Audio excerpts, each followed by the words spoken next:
지금 이 나이에 여러분의 마음은 얼마나 자유로우신가요? 아침에 눈을 뜨면서부터 밤에 잠들 때까지 우리는 얼마나 많은 것들에 마음을 내어주고 있을까요? 자식 걱정, 건강 걱정, 이웃의 시선, 세상의 평가. 어쩌면 평생을 그렇게 살아왔는지도 모릅니다. 그런데 문득 이런 생각이 듭니다. 이제는 조금 자유로워져도 되지 않을까요? 누군가의 기준이 아닌 나 자신의 속도로 살아가도 괜찮지 않을까요? 오늘은 여러분과 함께 2000년도 더 전에 살았던 한 현자의 이야기를 나누려 합니다. 장자라는 사람입니다. 그는 평생 한 가지 질문을 던졌습니다. 어떻게 살아야 진정으로 자유로울 수 있을까? 그 해답을 그는 소유유라는 말로 표현했습니다. 소유유, 말 그대로 풀이하면 자유롭게 논일다는 뜻입니다. 하지만 단순히 어디론가 떠나는 여행을 의미하지는 않습니다. 이것은 마음의 여행입니다. 어떤 것에도 얽매이지 않고 나답게 살아가는 것. 그것이 바로 소유유입니다. 자, 이제 장자와 함께 그 자유의 길을 걸어가 보겠습니다. 장자는 이야기를 시작하며 하나의 상상을 펼쳐냅니다. 아득히 먼 북쪽 바다에 물고기 한 마리가 살고 있었습니다. 그 이름은 곤이라 했는데 그 크기가 몇 천 리인지도 알 수 없을 만큼 거대했습니다. 어느 날 이 물고기가 새로 변했습니다. 그 새의 이름은 붕이라 했는데 등의 넓이만 해도 몇 천 리나 되었습니다. 이 거대한 새 붕은 어느 날 남쪽 바다로 날아가기로 결심합니다.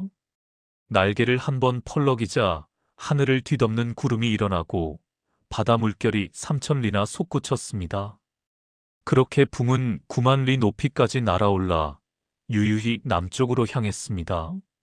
그런데 이 장면을 보고 있던 작은 새들이 있었습니다. 매미와 산비둘기였습니다. 그들은 붕새를 보며 비웃었습니다. 저 새는 대체 어디로 가려는 걸까?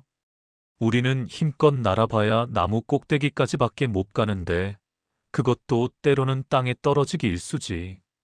저렇게 높이 날아서 뭘 하겠다는 거야? 여러분, 이 이야기가 우리에게 무엇을 말하고 있을까요? 장자는 이 비유를 통해 아주 중요한 진실을 전하고 있습니다. 세상에는 각자의 크기가 있고 각자의 길이 있다는 것입니다. 붕새는 붕새답게 9만 리를 날아가면 되고 매미는 매미답게 나무 사이를 오가면 됩니다. 어느 쪽이 옳고 그른 것이 아닙니다. 그런데 우리는 어떻습니까? 평생을 남과 비교하며 살아오지 않았나요? 이웃집은 자식이 의사라는데 우리 집은, 친구는 큰 집에 사는데 나는, 누구는 해외여행을 자주 다니는데 우리는, 이렇게 끝없이 비교하고 그 비교 속에서 스스로를 작게 만들어 왔습니다. 하지만 장자는 말합니다. 매미가 붕새를 이해할 수 없듯이 작은 것으로 큰 것을 재단할 수 없다고. 그리고 더 중요한 것은 그럴 필요도 없다는 것입니다. 큰 새는 큰 새의 길을 가고 작은 새는 작은 새의 길을 가면 됩니다. 각자의 본성에 맞게 각자의 속도로 살아가면 됩니다. 그것이 바로 자유입니다. 우리가 불행한 이유는 내가 작아서가 아닙니다. 남의 크기로 나를 재려고 하기 때문입니다. 남의 기준으로 나를 평가하고 남의 속도에 나를 맞추려 하기 때문입니다. 이제는 그만 비교를 내려놓아도 되지 않을까요? 나는 나만의 크기로, 나만의 속도로 살아가면 되는 것입니다. 그렇다면 장자가 말하는 자유는 정확히 무엇일까요? 많은 사람들이 자유를 오해합니다. 돈이 많으면 자유로울 것이라 생각합니다. 지위가 높으면 자유로울 것이라 생각합니다. 아무 책임이 없으면 자유로울 것이라 생각합니다. 하지만 장자는 고개를 쳤습니다. 진정한 자유는 외부 조건에서 오는 것이 아니라고 말합니다. 자유는 마음에서 비롯된다고 말합니다. 장자 자신의 삶을 보면 이것이 더욱 분명해집니다. 그는 평생 가난했습니다. 한때는 가마라는 곳의 관리였지만 그마저도 오래 하지 않았습니다. 누더기 옷을 입고 신발이 다해져서 끈으로 묶고 다녔다는 기록이 있습니다. 어느 날 초나라 왕이 사신을 보내 장자를 제상으로 모시려 했습니다. 큰 권력과 부귀영화가 보장되는 자리였습니다. 하지만 장자는 이렇게 대답했다고 합니다. 초나라에는 신령한 거북이가 있다고 들었소. 이미 죽은 지 3000년이나 되었지만 왕이 비단으로 싸서 궤 속에 보관하며 조상 사당에 모셔두고 있다지요. 그 거북은 죽어서 귀하게 여김받기를 원했을까요? 아니면 진흙 속에서 살아서 꼬리를 끌며 다니기를 원했을까요? 사신이 대답했습니다. 당연히 진흙 속에서 살아있기를 원했겠지요. 장자가 말했습니다. 가시오. 나는 진흙 속에서 꼬리를 끌며 살겠소. 여러분, 이 이야기가 주는 울림이 느껴지십니까? 세상 사람들이 부러워하는 자리, 누구나 탐낼 만한 권력과 부를 장자는 거절했습니다. 왜일까요? 그것이 진정한 자유가 아니라는 것을 알았기 때문입니다. 높은 자리에 오르면 책임이 따릅니다. 왕의 눈치를 봐야 하고 권력 다툼에 휘말려야 하고 언제 목숨을 잃을지 모르는 불안 속에 살아야 합니다. 겉으로는 화려해 보이지만 마음은 늘 조마조마합니다. 장자는 그런 삶을 원하지 않았습니다. 비록 가난하고 초라해 보일지라도 자기 마음대로 생각하고 자기가 원하는 대로 살 수 있는 자유를 택했습니다. 이것이 바로 장자가 말하는 자유입니다. 외물에 얽매이지 않는 것, 남의 평가에 흔들리지 않는 것, 내 마음이 진정으로 원하는 것을 따라 사는 것입니다. 우리는 어떻습니까? 평생을 세상이 만들어 놓은 기준에 맞춰 살아오지 않았나요?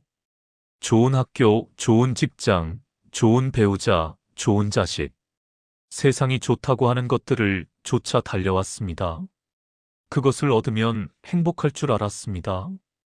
그것을 얻으면 자유로워질 줄 알았습니다. 하지만 막상 그것을 얻고 나니 또 다른 것이 필요해졌습니다. 또 다른 기준이 생겼습니다. 끝없는 욕망의 사슬이었습니다. 진정한 자유는 더 많이 가지는 데서 오지 않습니다. 마음을 비우는 데서 옵니다. 남의 기준을 내려놓는 데서 옵니다. 내가 나 자신에게 허락하는 데서 옵니다. 이제는 이렇게 살아도 되지 않을까요? 나는 나답게 살면 된다. 이 한마디가 주는 자유를 느껴보는 것은 어떨까요? 장자의 또 다른 유명한 이야기가 있습니다. 바로 호접지몽, 나비의 꿈 이야기입니다. 어느 날 장자가 낮잠을 자다가 꿈을 꾸었습니다. 꿈속에서 그는 나비가 되어 있었습니다. 훨훨 날아다니며 꽃을 찾아가고 바람을 따라 논일었습니다.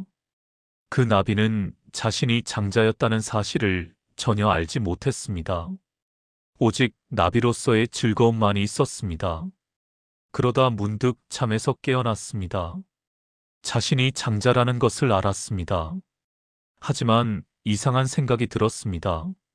내가 장자가 되어 나비의 꿈을 꾼 것일까? 아니면 나비가 되어 장자의 꿈을 꾸고 있는 것일까? 여러분, 이 이야기가 단순히 철학적 놀이처럼 들리시나요? 하지만 가만히 들여다보면 우리 삶의 깊은 진실을 담고 있습니다. 우리는 누구일까요? 지금 우리가 나라고 생각하는 이 존재는 진짜 나일까요? 생각해 보세요.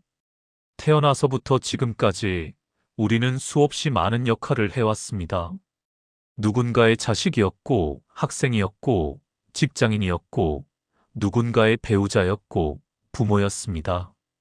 그 역할들을 하는 동안 우리는 그 역할에 맞는 사람이 되려고 애썼습니다.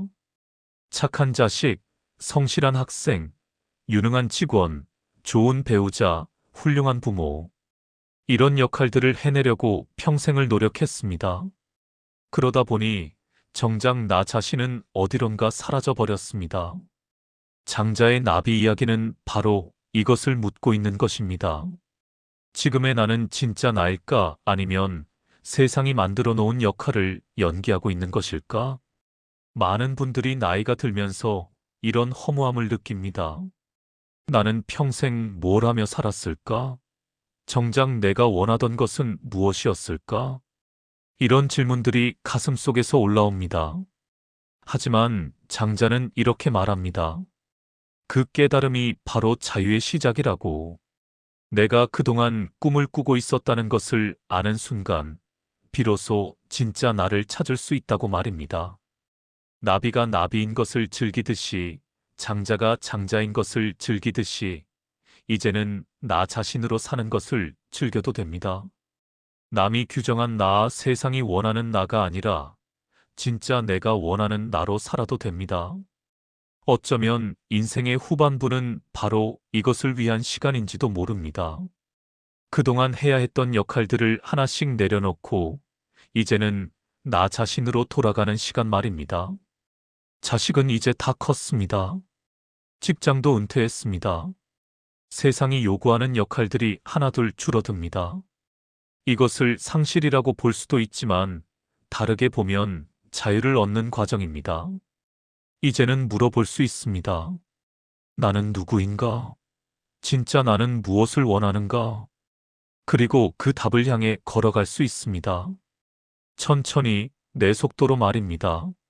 장자는 또한 비움의 지혜를 이야기합니다. 그의 글 속에 이런 이야기가 나옵니다. 큰 나무 한 그루가 있었는데 가지가 구불구불하고 옹이가 많아서 목수들이 보기에는 쓸모가 없었습니다. 배를 만들자니 물에 가라앉고, 관을 만들자니 금방 썩고, 기둥을 만들자니 벌레가 먹을 것 같았습니다. 그래서 그 나무는 아무도 베어가지 않았고, 덕분에 천년을 살며 거대한 나무가 되었습니다. 그 그늘 아래에서 수천 명의 사람들이 쉬어갔고, 수많은 새들이 둥지를 틀었습니다. 쓸모없다고 여겨졌기에 오히려 본래의 수명을 다할 수 있었고, 더 큰 쓰임을 이룰 수 있었던 것입니다.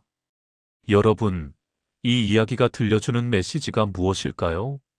우리는 평생을 쓸모 있는 사람이 되려고 애써왔습니다. 사회의 보탬이 되어야 한다고, 가족에게 필요한 사람이 되어야 한다고, 누군가에게 인정받아야 한다고 생각했습니다. 그래서 계속 무언가를 채워 넣으려 했습니다. 지식, 경력, 재산, 명예. 더 많이 가질수록, 더 많이 할 수 있을수록 가치 있는 사람이라고 믿었습니다. 하지만 장자는 정반대로 말합니다. 비어있기 때문에 채울 수 있고 쓸모없어 보이기 때문에 오히려 본질을 지킬 수 있다고 말입니다. 그릇이 비어있어야 물을 담을 수 있습니다. 방이 비어있어야 사람이 들어와 쉴 수 있습니다. 마음이 비어있어야 새로운 것을 받아들일 수 있습니다. 나이가 들면서 우리는 많은 것을 잃는다고 생각합니다. 힘도 약해지고, 기억력도 떨어지고, 사회적 역할도 줄어듭니다. 상실의 시간처럼 느껴집니다. 하지만 장자의 관점에서 보면 이것은 비움의 시간입니다. 그동안 짊어지고 있던 무거운 짐들을 하나씩 내려놓는 시간입니다. 그리고 그 비워진 자리에 비로소 진정한 자유가 찾아옵니다. 더 이상 출세를 위해 애쓰지 않아도 됩니다. 남에게 인정받기 위해 애쓰지 않아도 됩니다. 세상의 기준에 나를 맞추지 않아도 됩니다. 그저 있는 그대로의 나로 존재하면 됩니다. 이것이 바로 장자가 말하는 무용지용, 쓸모없음의 쓸모입니다. 세상이 보기에 쓸모없어 보이는 것들이 때로는 가장 큰 가치를 지니고 있습니다. 그저 존재하는 것만으로도 충분히 의미 있습니다. 누군가의 할아버지, 할머니로서 존재하는 것, 아침 햇살을 받으며 산책하는 것, 손주에게 옛날 이야기를 들려주는 것, 친구와 차 한잔 나누는 것, 이 모든 것들이 그 자체로 아름다운 일입니다. 더 이상 무언가를 증명하지 않아도 됩니다. 더 이상 채우려 하지 않아도 됩니다. 비워진 만큼 가벼워지고 가벼워진 만큼 자유로워집니다. 그렇다면 이제 구체적으로 물어봅시다. 장자의 소요일을 우리 삶에서 어떻게 실천할 수 있을까요? 첫째, 남의 기준으로 나를 평가하지 않기입니다. 이웃이 해외여행을 다녀왔다고 해서 내가 초라한 것이 아닙니다. 친구가 좋은 차를 샀다고 해서 내가 부족한 것이 아닙니다. 남의 자식이 성공했다고 해서 내 자식이 못난 것이 아닙니다. 각자의 인생에는 각자의 빛깔이 있습니다. 장미는 장미답게 아름답고 들국화는 들국화답게 아름답습니다. 어느 것이 더 낫고 못한 것이 아닙니다. 이제는 비교를 멈추십시오. 나는 나로 충분합니다. 둘째, 불필요한 걱정을 내려놓기입니다. 아직 일어나지 않은 일을 걱정하며 밤잠을 설치지 않으셔도 됩니다. 이미 지나간 일을 후회하며 괴로워하지 않으셔도 됩니다.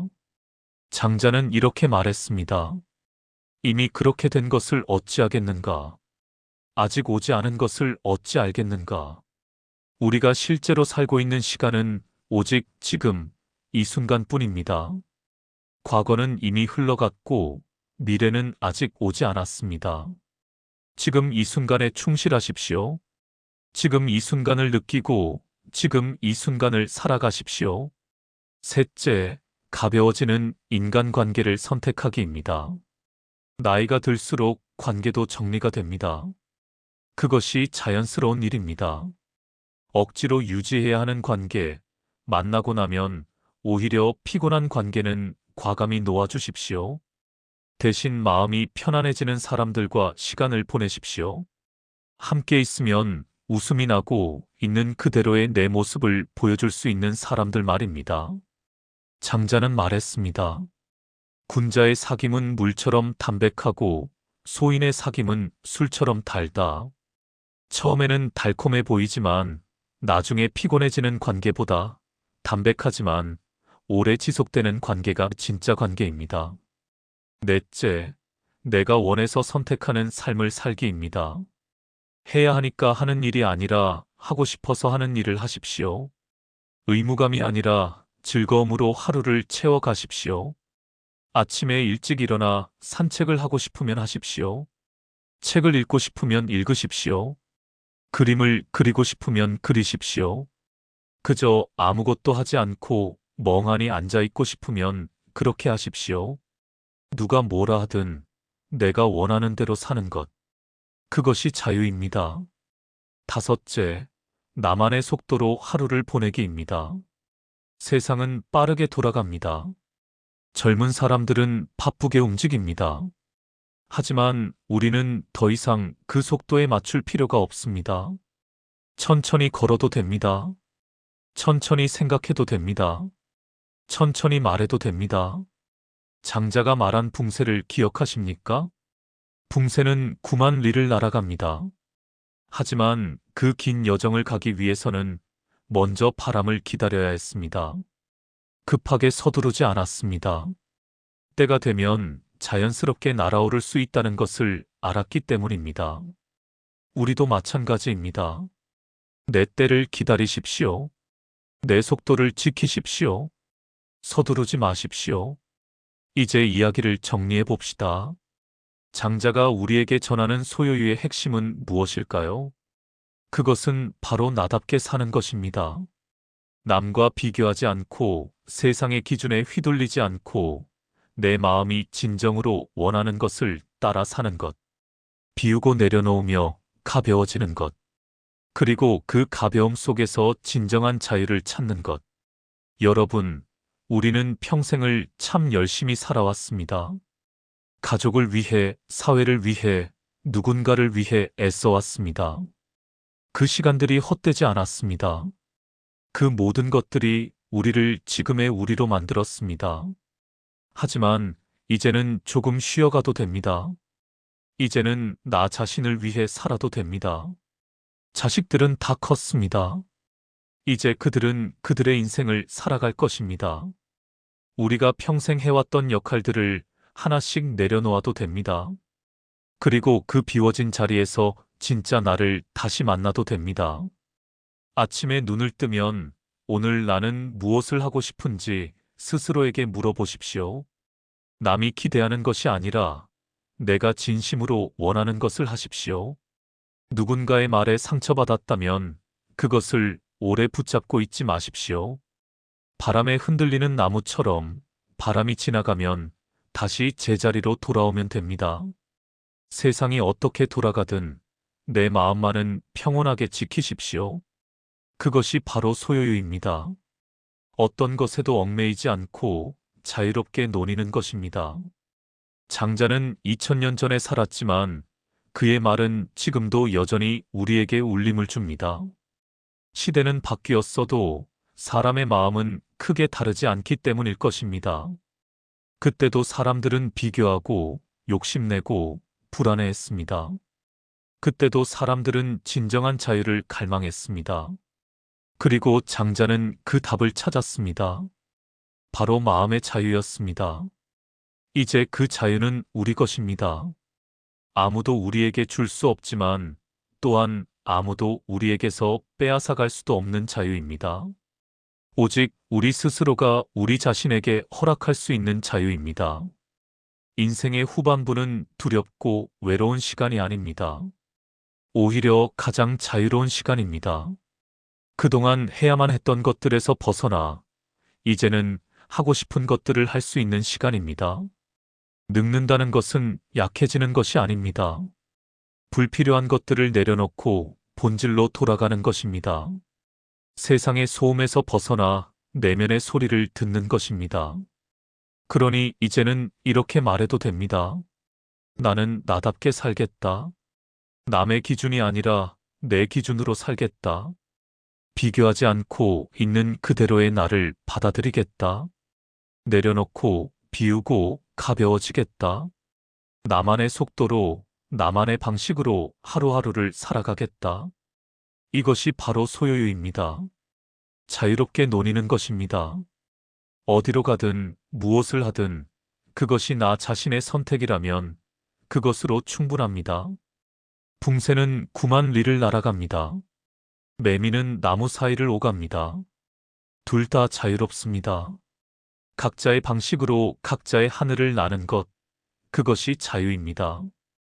여러분도 이제 자유로우십시오. 그 자유는 어디 멀리 있지 않습니다. 바로 여러분의 마음속에 있습니다. 그것을 허락하는 순간 세상 전체가 여러분의 것이 됩니다. 오늘 이 이야기가 여러분께 작은 위로가 되었기를 바랍니다. 그리고 무엇보다 여러분 자신을 향한 허락이 되었기를 바랍니다. 이제는 나답게 살아도 됩니다. 천천히, 여유롭게, 자유롭게 말입니다. 긴 시간 함께 해주셔서 감사합니다. 오늘 영상이 마음에 와닿으셨다면 구독 버튼을 눌러주시면 큰 힘이 됩니다. 다음 영상에서는 노자의 무의자연 사상을 통해 억지로 애쓰지 않아도 되는 삶의 지혜를 나눠보려 합니다. 알림 설정까지 해두시면 새로운 이야기가 준비되는 대로 가장 먼저 만나보실 수 있습니다. 여러분의 구독과 좋아요 하나하나가 이런 의미 있는 이야기를 계속 만들어갈 수 있는 힘이 됩니다. 댓글로 여러분의 생각도 나눠주시면 더욱 감사하겠습니다. 장자의 이야기 중에서 어떤 부분이 가장 마음에 남으셨는지 혹은 들어보고 싶은 철학자가 있으시다면 편하게 말씀해 주세요. 여러분 모두 오늘 하루도 자유롭고 평온한 마음으로 보내시길 바랍니다. 다음 이야기에서 또 뵙겠습니다.